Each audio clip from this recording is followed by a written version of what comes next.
nahmaduhu haqqa hamdihi wa nastaghfiruhu haqqa istighfarihi wa bihi nasta'in. Asyhadu an la ilaha illallah wa asyhadu anna Muhammadar Rasulullah. Allahumma sholli ala Muhammad wa ali Muhammad. Qala Allah Ta'ala fil Qur'anil Karim, a'udzu billahi minasyaitonir rajim. Syahrul Ramadan allazi unzila fil Qur'an hudan lin-nasi wa bayyinatin minal huda wal furqan. Sadaqallahul azim.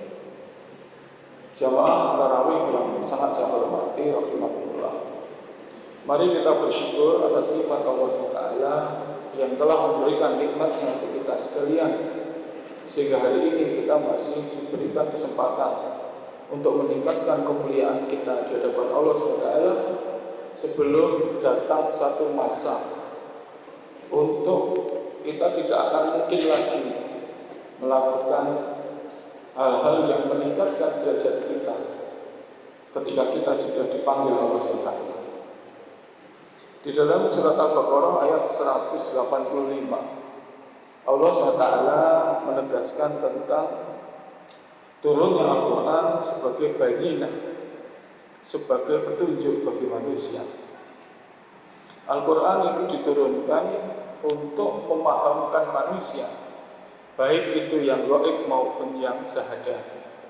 Innallaha alimul ghaibi samawati wal ardh innahu alimun bidzatis sudur. Surat Al-Fatir ayat 35 dan 37, 38 dan 39. Jamaah Allah yang kami hormati, dalam waktu 15 menit ke depan saya akan mencoba untuk mengupas bagaimana Al-Quran menerangkan tentang perkembangan manusia pada fase pertama kehidupan yang menjadi kegaiban. Saya akan mencoba perspektif dari bioteknologi terkait perkembangan manusia. Jamaah yang saya hormati, sejak Nabi Adam selesai dengan Ibu Hawa, maka proses penambahan manusia itu melalui proses yang namanya perkawinan. Perkawinan dalam pendekatan medis artinya pertemuan antara nutfatan. Nutfah itu ada di surat Al-Mu'minun ayat 13. Nutfatan itu ada pada diri manusia. Makanya setelah Nabi Adam Ibu Hawa, maka ada perintah pernikahan atau perkawinan. Ketika bicara perkawinan, maka disebut dengan fertilize atau fertilisasi. Fertilisasi itu menggabungkan bibit dari laki-laki dan bibit dari perempuan. Di dalam Al-Quran, surat Al-Mu'minun, itu bibit itu disebut nutfah. Nutfah bagi wanita itu disebut ovum atau oocyte atau sel telur. Bagi laki-laki itu disebut sperm atau spermatozoa atau disebut dengan gamet jantan. Jamaah sekalian, supaya bisa memahami pendekatan Al-Quran terkait dengan perkembangan manusia, semua ayat tentang pernikahan dan fertilisasi itu tidak ada yang multi tafsir. Baik mulai Ar-Rum 21-22, Al-Mu'minun ayat 12-14, Al-Ahqaf ayat 15-16, sampai Bukhari Muslim 17112, sampai kepada Al-Hajj ayat 37. Semuanya tidak multi tafsir. Ibnu Katsir, Baihaqi, Muhtasar, Kitab Tafsir Madinah, semuanya menggunakan tafsir yang sama. Kenapa demikian? Karena ketika awal dari perkembangan manusia itu sudah salah, maka sistem kehidupan itu akan berlangsung dengan salah juga. Kita tahu hidup itu berjalan satu arah, one way traffic. Tidak pernah ada pola reversible seperti yang dipahami atau diyakini oleh agama-agama yang lain. Agama lain itu mengenal istilahnya nitis di dalam kehidupan. Islam tidak mengenal itu. Islam mengenal arah hidup itu adalah one way traffic saja dan endless atau tidak terbatas. Misalnya di surat Al-Baqarah ayat 25, wa basyiril ladzina amanu wa amilus solihati anna lahum jannatin tajri min tahtihal anhar. Lalu ulama ruziku dan seterusnya sampai paling belakang khalidun, kekal selama-lamanya. Sama dengan neraka pun menjadi kekal selama-lamanya. Innal ladzina kafaru lahum naru jahannam la yuqda alaihim falyamutu yukhaffifa anhum adzabiha kadzalika nazil kulla kafur. Disitulah Allah menegaskan kehidupan itu lurus. Makanya kalau boleh saya memakai ilustrasi di dalam mimbar ini, saya memulai kehidupan dari sebelah kiri, walaupun itu bisa saja dari sebelah kanan. Kenapa saya sebelah kiri? Itu ada di surat Luqman ayat 34. Kegoiban yang pertama adalah kegoiban di dalam rahim. Innallaha indahu ilmu sa'ah wa zunazilul ghaib wa ya'lamu ma fil arham amaba. Semua kepengetahuan tentang waktu dan tentang hujan atau ghaib atau kebaikan milik Allah. Kamu tidak tahu tiga hal, kata Allah di surat Al-Luqman itu. Satu, wa ya'lamu ma fil arham. Kamu tidak tahu apa yang terjadi di dalam rahim. Teknologi sekarang hanya merekam sesuatu yang sudah terjadi, tapi kita sendiri tidak akan pernah tahu apa yang terjadi di dalam rahim, kenapa kita dilahirkan, oleh siapa, di mana, kapan. Itu merupakan kegoiban dari Allah SWT. Yang kedua, taksidu ghadan. Kamu tidak tahu apa yang terjadi di hari esok. Yang ketiga, bi'aidil ardin tamut. Kamu tidak tahu di bumi mana dimatikan. Ketiga misteri itu milik Allah SWT. Saya akan mencoba perkenankanlah satu saja, yaitu wa ya'lamu ma fil arham. Kita mulai dari Al-Quran menerangkan, beri petunjuk tentang perkawinan, dimulai dari Arum 2122. Kalau perintah perkawinan di An-Nur 24. Tapi yang Arum 2122 begitu masyhur. Kalimatnya menjadi aswaja litaskunu ilaih. Jadi kamu berpasang-pasangan ya, dengan pasanganmu, aswaja dengan istrimu, dengan keluargamu, supaya kamu tentram bersamanya. Semua ulama sepakat bahwa perintah di Arum 21 adalah menggabungkan laki-laki dan perempuan. Tapi ada pendapat lain dari kalangan saintis, kalau kita hubungkan dengan yang 22 itu Allah menggabungkan waqtilafu alsinatikum wa alwanikum. Kemudian yang pertama itu Allah SWT menerangkan aswajalitas ini, itu berpasang-pasangan. Artinya ada majemuk yang pertama, tidak hanya satu kali pasangan. Sehingga ada pendapat yang mengatakan bahwa yang dipasangkan di samping laki-laki dan perempuan adalah satu, alsinatikum, lisan, sosial budayanya antara dua orang yang berbeda. Yang kedua adalah wa'alwanikum, itu warna kulit atau genetik. Warna kulit adalah contoh kromosom yang diturunkan. Maka dari itu Allah sampai mengatakan waqtilafu alsinatikum wa'alwanikum. Jadi perkawinan itu antara dua sifat yang berbeda. Yang kedua adalah keturunan yang berbeda. Dalam bahasa agama disebut muhrim atau perkawinan sedarah.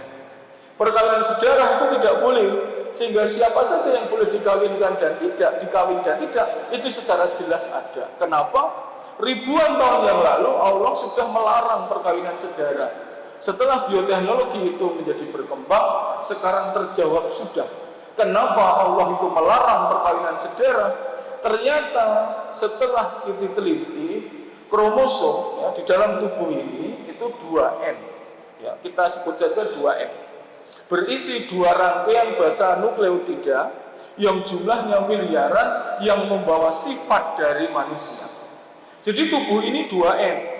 Kemudian ketika menjadi nutfatan yang di al-mu'minun, itu membuka begini, Pak. Jadi bentuknya itu helix seperti ini, yang membawa sifat itu. Lalu karena yang disebut dengan meiosis, ini menyebar, ini membuka disk gitu. Sehingga yang satu ini menjadi N, itu miliknya ibu yang berupa oosit. Yang satu N itu berupa sperm yang dibawa oleh laki-laki. Lalu maka disepakati bahwa itu digabungkan. Sehingga N ditambah N dari dua keluarga yang berbeda menghasilkan 1, 2 N. Penggabungan ini ada di surat Al-Mu'minun 12-14. Sehingga Harun 21-22 kemudian ijab kabul akhirnya menyatukan dua perbedaan ini. Sehingga mungkin dengan sedikit lebih mudah saya pahamkan, misalnya suaminya tinggi dur, ibu endek, disatukan individu baru jadi sedengan. Bapak kriting, ibu lurus, anaknya jadi bergelombang. Bapak ireng, ibu putih, anaknya jadi masih ngomong belang-belang. Ya ora lah ya. Ya kalau bapak ireng, ibu putih, anaknya jadi sawo mata. Saelek-eleke ya sawo bosok gitu kan. Tapi ini satu, sudah tidak dua lagi karena sudah menyatu. Pertanyaannya, kapan itu menyatu? Ini yang keren. Ini Al-Qur'an. Ternyata pertemuan itu hanya butuh waktu 10 jam. Jadi ketika mohon maaf suami istri itu berhubungan, beribadah jam 12 malam misalnya, maka jam 10 pagi anak itu sudah ditentukan semuanya. Laki-laki apa perempuan, dia IQ-nya berapa, rambutnya lurus atau keriting, semuanya sudah ada. Ini makanya Al-Quran menerangkan supaya ada ijab kabul, ada akhlakul karimah, disatukanlah yang bukan saudara. Supaya apa? Terbentuk individu baru yang kata Allah dikatakan ada kaum yang baru yang akan memberikan apa? Memberikan kekuatan baru untuk agama tercinta kita ini. Singkat cerita kemudian menjadi alaqah. Setelah itu menyatu, kemudian membentuklah dua sel setelah 24 jam. Sehingga di dalam surat Al-Mu'minun 12-14 Allah merangkan terbentuklah khalaqal min tin dari saripati tanah. Kenapa saripati tanah? Karena sebenarnya sperm dan oosit itu berasal dari mineral-mineral, dari protein yang berasal dari tanah. Maka disebut saripati tanah. Sedangkan Adam Hawa diciptakan dari tanah. Karena kalau kita melihat secara garis belakang, secara biokimiawi, sperm itu N, oosit itu N. Setelah 2N menjadi mudghah. Mudghah itu adalah zigot dan embrio 2 sel. Setelah 3 hari menjadi 8 sel. Setelah 7 hari menjadi 100 sampai 120 sel. Masya Allah. Kita sekarang punya miliaran, tapi pada angka 1 hari 24 jam baru jadi 2. Siapa yang luar biasa? Ibu kita. Makanya diabadikan di surat Al-Aqaf 15. Keistimewaan ibu itu di Al-Aqaf 15. Sehingga ketika dia di surat Al-Mu'minun 13, dia tersimpan di rahim yang kuat. Simpan dia siapa? Rahim seorang ibu. Sehingga diabadikanlah di surat Al-Aqaf 15, wa wasainal insana biwalidayhi ihsana hamalathu ummuhu kurhau wa wada'ahu kurha wa hamluhu wa fisaluhu salasuna sahra. Ibu itu mengandung dengan susah payah, kemudian melahirkan dengan susah payah, dan menyusui sampai 30 bulan. Karena itu hanya dilakukan oleh seorang ibu. Anda bisa pahami betapa rumitnya sistem yang berjalan tadi. Suatu rangkaian bahasa nukleotida yang banyak, yang panjang oleh Allah dipotonglah di sini. Kemudian yang bahasa yang kedua dipotong sendiri, sehingga garis keturunan itu tidak akan pernah hilang. Makanya Rasul mengatakan ketika ada seorang bayi lahir, kemudian dia berteriak, menangis atau bersin, dia sudah mendapatkan hak waris. Karena namanya hak waris sampai nanti tidak akan pernah hilang. Kenapa? Ini yang keren dalam Al-Quran tentang waris. Ada miliaran rangkaian asam amino. Yang kedua asam amino, motongnya di mana itu terserah Allah SWT. Jadi Allah tidak membuat rangkaian asam amino baru, tidak. Hanya membuat rangkaian yang baru. Ini dipotong di sini, yang ibu dipotong sini, akhirnya disilangkan menjadi individu. Jadi kalau ada anaknya, anak bapaknya, seperti yang sekarang sering terjadi, cukup dicek DNA-nya. Maka rangkaian itu akan kelihatan, oh ini bapak isopo. Saya pernah ditanya, Ustaz, bisa enggak bapaknya lebih dari 1? Ya, kan pusing itu malaikat kan? Jawabannya tidak bisa. Ini keren lagi. Jadi anak itu hanya oleh satu sperm. Jadi kalau ini ada oocyte, lalu masuklah satu sperm. Jumlah oocyte itu ada 1 miliar. Yang menempel hanya 200 sampai 600 ekor saja. Yang masuk cuma satu. Begitu satu masuk, inilah bapaknya. Langsung oocyte itu menutup yang disebut dengan membran vitelli block. Setelah ada membran vitelli block, maka ada suatu mekanisme hardening cortex. Ditutup dengan semacam semen begitu. Sehingga satu anak pasti bapaknya satu. Jangan pernah berpikir, ono sik urun sirah, ono sik urun sikil, ono sik urun moto, itu tidak akan pernah terjadi. Makanya yang namanya garis keturunan itu hanya satu, dan itu menjadi sesuatu yang sakral. Anda bisa memahami, ribuan tahun yang lalu ilmu itu sudah berkembang dengan luar biasa, dan sekarang kita baru sadar. Kemudian singkat cerita, embrio itu melayang-layang, blastosis 100 sampai 120 sel, lalu menempel di dinding yang kuat yang disebut rahim.